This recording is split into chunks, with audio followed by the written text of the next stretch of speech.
মৰমৰ ছাত্ৰ-ছাত্ৰীসকল কক্সালৈ তোমালোকক স্বাগতম জনাইছো। মই জিন্তিমণি ৰাজবংশী তোমালোকলৈ লৈ আহিছো ৬ষ্ঠ শ্ৰেণীৰ সমাজ বিজ্ঞানৰ পাঠ্যপুথি সমাজ বিচিত্ৰা স্বদেশ বিদেশৰ সমাজ পৰিচয়। এই পাঠ্যপুথিখনৰ পাঠ ৬ আৰু পাঠ ৬টি আছিলে কি ইতিহাস লিখনত সময় গণনা উৎস আৰু ভাৰতবৰ্ষ। এই পাঠটিৰ আমি ১ নম্বৰ ভাগটি ইতিমধ্যে আমি আগৰ ভিডিঅ'টিত পঢ়ি গৈছো। আজি আমি দ্বিতীয় ভাগটি পঢ়িম। ছাত্ৰ-ছাত্ৰীসকল তোমালোকে ১ নম্বৰ ভাগত কি পঢ়িছিলা যে ইতিহাসত সময়ৰ গুৰুত্ব বা গ্ৰেগৰিয়ান কেলেণ্ডাৰ এই বিষয়ে তোমালোকে পঢ়িছিলা। আজি আমি ইয়াতে পঢ়িম কি ইতিহাস অধ্যয়নৰ উৎস, মানে ইতিহাস পঢ়িবলৈ আমি তথ্যবোৰ ক'ৰ পৰা পাওঁ বা ইতিহাস লিখিবলৈ তথ্যবোৰ ক'ৰ পৰা সংগ্ৰহ কৰে। ছাত্ৰ-ছাত্ৰীসকল তোমালোকে যেতিয়া তোমালোকৰ পৰিয়ালৰ ইতিহাস বিচাৰা বা তোমালোকৰ ককা আজু ককা ক'ৰ পৰা আহিছিল বা তেওঁলোক ক'ৰ আছিলে, তেওঁলোক জন্ম ক'ত হৈছিলে, এনেধৰণৰ তথ্যবোৰ যেতিয়া বিচাৰা তেতিয়া তোমালোকে কি চোৱা? তেওঁলোকৰ আগৰ নথিপত্ৰ বা ভোটাৰ তালিকা বা তেনেকুৱা কিবা জৰুৰী কাগজ পত্ৰ তোমালোকে চাই গম পোৱা। ঠিক তেনেকৈ আমি যদি ইতিহাস ৰচনা কৰিব লাগে বা ইতিহাস প্ৰণয়ন কৰিব লাগে, ইতিহাস প্ৰণয়ন কৰোঁতেও আমাক কি লাগিব? কিছুমান তথ্য লাগিব আৰু সেই তথ্যবোৰ আমি ক'ৰ পৰা সংগ্ৰহ কৰোঁ এই কথাখিনি আমি ইয়াতে পঢ়িম। ছাত্ৰ-ছাত্ৰীসকল ইতিহাস লিখন বা প্ৰণয়ন হৈছে এক বৈজ্ঞানিক প্ৰক্ৰিয়া। ইতিহাস লিখনটো হৈছে কেনেকুৱা এটা বৈজ্ঞানিক প্ৰক্ৰিয়া আৰু বিভিন্ন উৎসৰ পৰা সংগ্ৰহ কৰা তথ্যই আমাক কি কৰে? ইতিহাস লিখন বা প্ৰণয়ন কৰাত আমাক সহায় কৰে। ছাত্ৰ-ছাত্ৰীসকল হাজাৰ হাজাৰ বছৰৰ আগতে মানুহে কি কৰিছিল? নিজৰ বিশ্বাস আৰু কাৰ্যকলাপ বা তেওঁলোকৰ উল্লেখযোগ্য ঘটনাসমূহ তেওঁলোকে বিভিন্ন ধৰণে সংৰক্ষণ কৰিছিল আৰু সেই তাৰ পৰাই আমি কি কৰিব পাৰোঁ? ইতিহাসৰ তথ্যবোৰ আমি সংগ্ৰহ কৰোঁ। তেওঁলোকে বিভিন্ন ধৰণে সেই তথ্যবোৰ সংগ্ৰহ কৰি গৈছিল অতীতত আমাৰ সমাজৰ লোকসকলে। এতিয়া আমি যে ইতিহাস যে ৰচনা কৰিলোঁ বা প্ৰণয়ন কৰোঁ, এই যে ইতিহাস ৰচনা কৰোঁতে আমি কোনবোৰ তথ্যৰ আমি সহায় লওঁ বা আমি উৎসবোৰ ক'ৰ পৰা পাওঁ? সেই উৎসবোৰ পাবলৈ আমাক কোনে সহায় কৰে? ছাত্ৰ-ছাত্ৰীসকল আমাক বিভিন্ন ধৰণে বিভিন্নজনে এই উৎসবোৰ সংগ্ৰহ কৰাত আমাক সহায় কৰে। আমি নাম ল'ব পাৰোঁ পুৰাতত্ত্ববিদসকলৰ কথা। পুৰাতত্ত্ববিদসকলে কি কৰে? প্ৰাচীন স্থানসমূহ খনন কৰে আৰু সেইবোৰ খনন কৰি তাত থকা বসতি, মানে তাত কেনেকুৱা লোকে বাস কৰিছিল, তেওঁলোকৰ খাদ্য কেনেকুৱা আছিলে, তেওঁলোকৰ স্বাস্থ্য আৰু তেওঁলোকৰ সংস্কৃতিৰ বিষয়ে অধ্যয়ন কৰি আমাক তথ্যবোৰ দিয়ে। আৰু এই তথ্যবোৰ আমাক কোনে সংগ্ৰহ কৰে? পুৰাতত্ত্ববিদসকলে। ছাত্ৰ-ছাত্ৰীসকল ইয়াৰ উপৰিও আছে কোন? নৃতত্ত্ববিদ।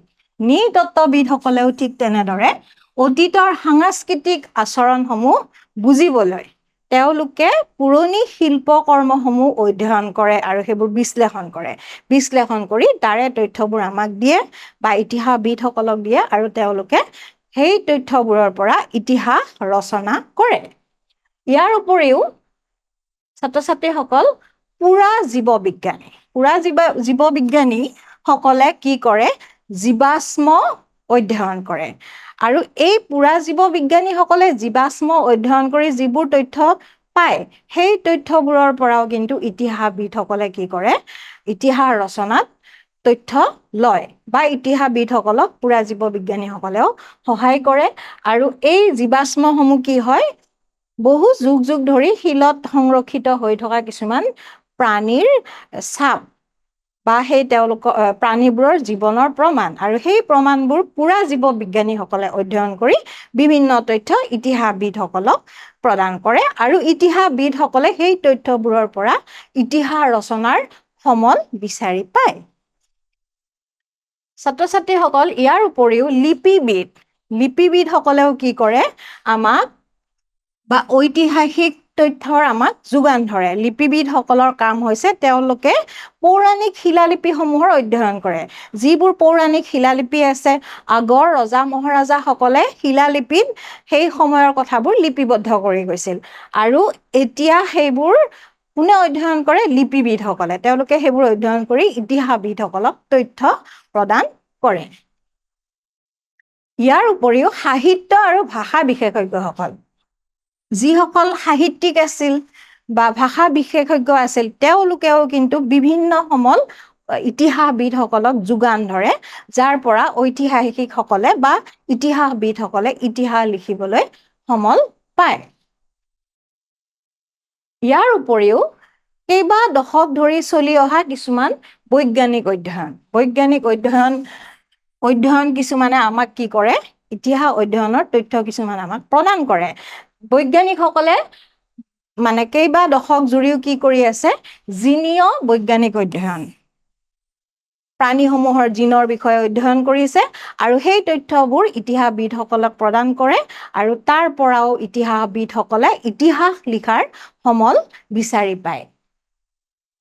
আৰু ছাত্ৰ-ছাত্ৰীসকল শেহতীয়াভাৱে আমাৰ সমাজত প্ৰচলিত বাতৰি কাকত, ফটো, ভিডিঅ' বা ডায়েৰী, এই তথ্যবোৰেও আমাক কি কৰিব, এটা সময়ত আমাক ইতিহাসৰ সমল যোগান ধৰিব। আৰু আজিৰ বাতৰি কাকতত লিখা কথাখিনি কাইলৈ হয়তো ইতিহাস হ'ব। এনেধৰণৰ আজিকালি প্ৰচলিত হৈ থকা এই তথ্যবোৰে বা এই মাধ্যমবোৰৰ জৰিয়তেও কি হ'ব, ইতিহাসৰ সমল আমাৰ বিচাৰি পোৱাত সহায় হ'ব।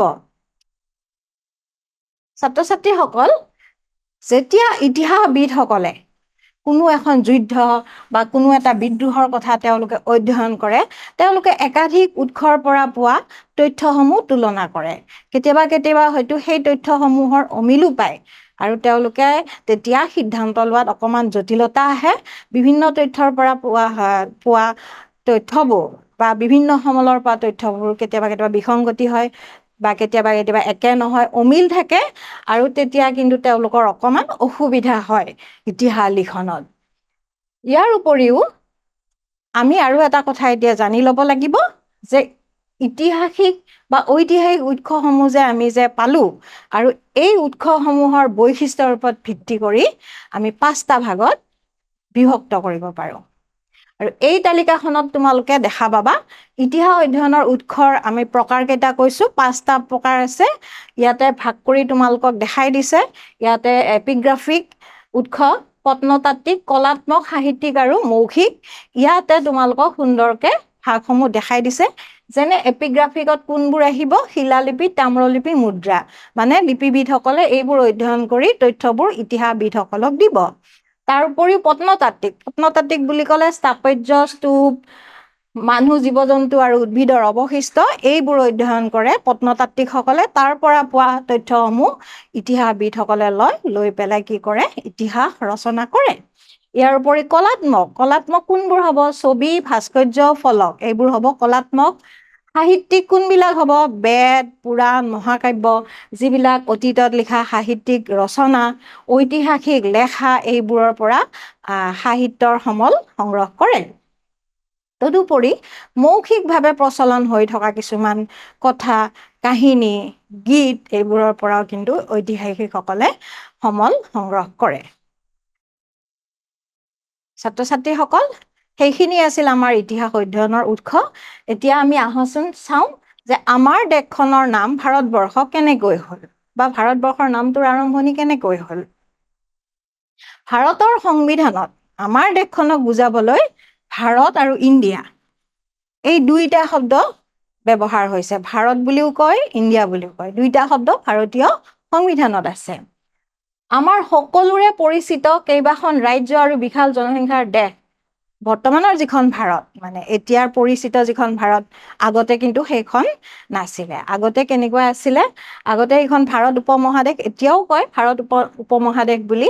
আৰু এই যে ভাৰত উপমহাদেশৰ যে নামটো হ'ল, বিভিন্ন কাৰণত বিভিন্ন সময়ত এই নামটো বেলেগবিলাকে বা বিভিন্ন ঠাইৰ পৰা অহা লোকে বেলেগ ধৰণে উচ্চাৰণ কৰিছিল বা বেলেগ নামেৰে আমাৰ দেশখনক বুজাইছিল।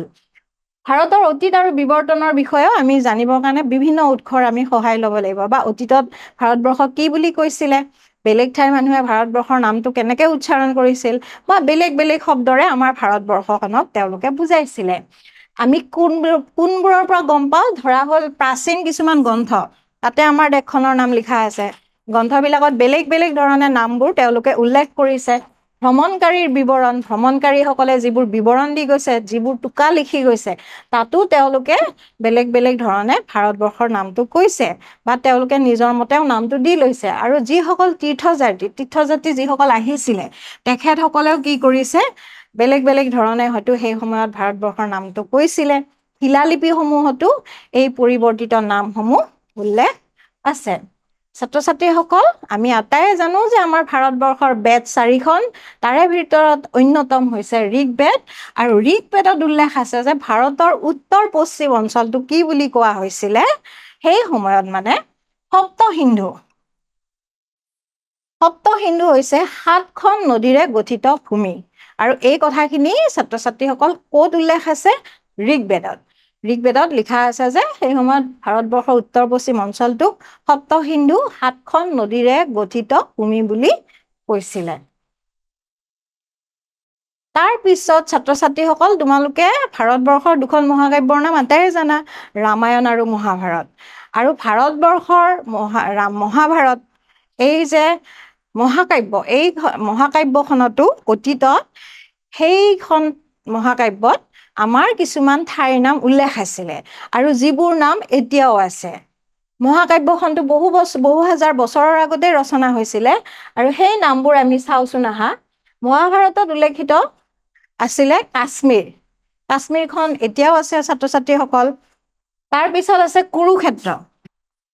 কুৰুক্ষেত্ৰ তেতিয়াৰ কুৰুক্ষেত্ৰ, এতিয়াৰ হাৰিয়ানাৰ কিছু অংশ। ভাংগা বুলি ঠাই এখনৰ নাম আছিলে আৰু সেইখন বৰ্তমান ক'ত আছে?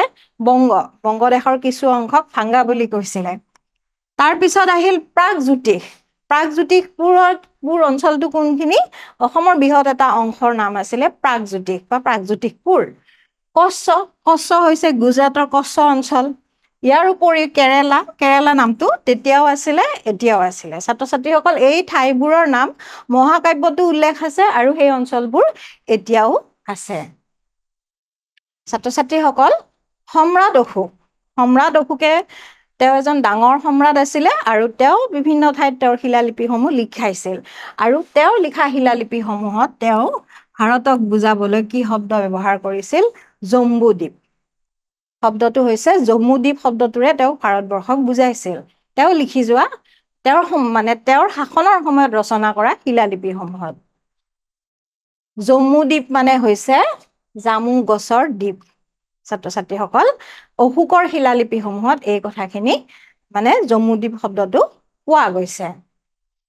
ছাত্ৰ ছাত্ৰীসকল, আমি দ্বিতীয় ভাগটি শেষ কৰাৰ আগতে 2টা মূল্যায়ন কৰি লওঁ আহাচোন। তোমালোকে প্ৰশ্নটো চাবা, কোনগৰাকী ভাৰতীয় সম্ৰাটে তেওঁৰ শিলালিপিসমূহত সমগ্ৰ ভাৰতক বুজাবলৈ জম্বুদ্বীপ নামটো ব্যৱহাৰ কৰিছিল? কোনগৰাকী ভাৰতীয় সম্ৰাটে? আমি এইমাত্ৰ পাই আহিছোঁ। তোমালোকক 4টা বিকল্প উত্তৰ দিছে। এটা দিছে অশোক, হৰ্ষবৰ্ধন, ভাস্কৰ বৰ্মন, কনিষ্ক। ছাত্ৰ ছাত্ৰীসকল, ইয়াৰ শুদ্ধ উত্তৰটো হৈছে অশোক। ইয়াৰ পিছত তোমালোকলৈ লৈ আহিছোঁ এটি খালী ঠাই পূৰ কৰা। আহাচোন চাওঁ। আহৰণ প্ৰক্ৰিয়া আৰু বৈশিষ্ট্যৰ ভিত্তিত ইতিহাস লিখনৰ উৎসসমূহ 10টা প্ৰধান ভাগত ভগাব পাৰি। আমি পাই আহিছোঁ ছাত্ৰ ছাত্ৰীসকল, ইতিহাস অধ্যয়নৰ উৎসসমূহ কেইটা ভাগত ভগাব পাৰি? 5টা প্ৰধান ভাগত ভগাব পাৰি। ছাত্ৰ ছাত্ৰীসকল, আজিলৈ ইমানতে এৰিছোঁ। আমাৰ দ্বিতীয় ভাগটিৰ অন্ত পৰিছে।